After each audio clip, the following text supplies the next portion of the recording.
Yes speaker महोदय, भारत जैसे देश के संसदीय लोकतंत्र में मूलभूत नीतियों को बदलने की एक विशिष्ट प्रक्रिया है। परिवर्तन योग्य मुद्दे को लेकर अखबार वातावरण बनाते हैं। विरोधी दलों के नेतागण लोगों को उसके लिए आंदोलन करने को उकसाते हैं।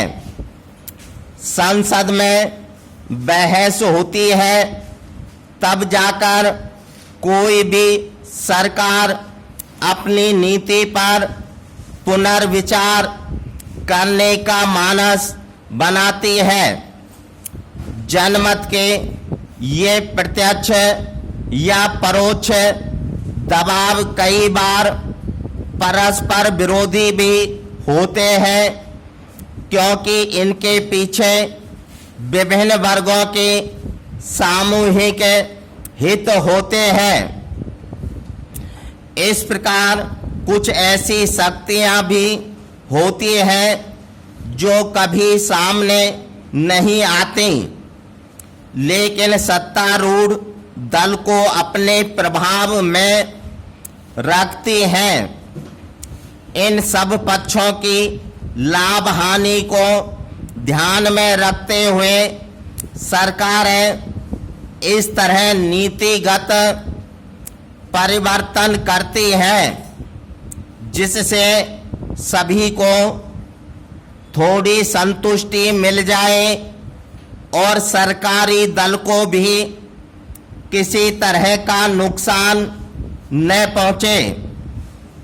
साथ ही वह यह दिखावा करना भी नहीं भूलते कि वे किसी के अनुचित दबाव में आकर कोई निर्णय नहीं लेते, लेकिन बहुमत का सदैव आदर करती है।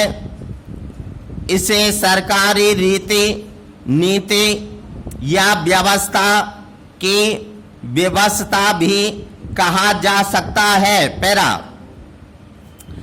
आज सामाजिक क्षेत्र में जो कुछ हो रहा है वह इसलिए अधिक निराशाजनक और मनोबल तोड़ने वाला है क्योंकि पक्ष और विपक्ष की राजनीति प्रभावहीन हो गई है।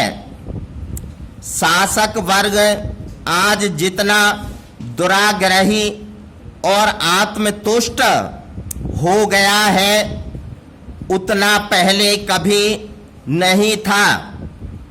पिछले 4.5 वर्षों में उसने जितने नीतिगत निर्णय लिए हैं उनके पीछे जनमत की सहमति या समर्थन अधिकतर नहीं रहा है।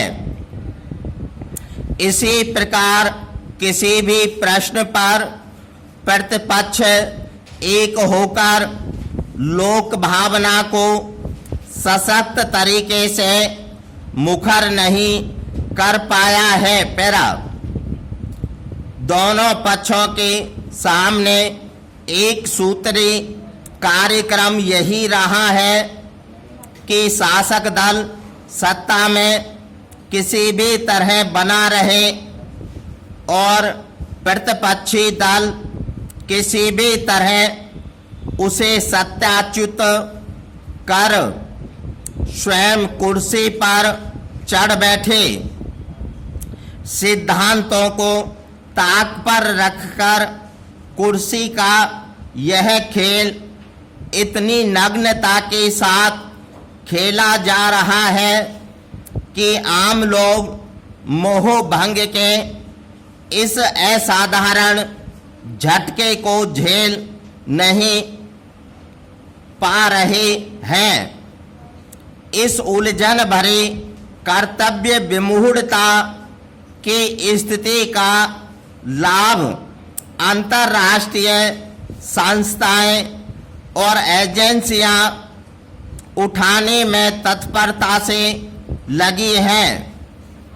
एक ओर वे सरकार को बाध्य कर रही हैं कि उनकी नीतियों को वह देश में लागू करें। स्टॉप।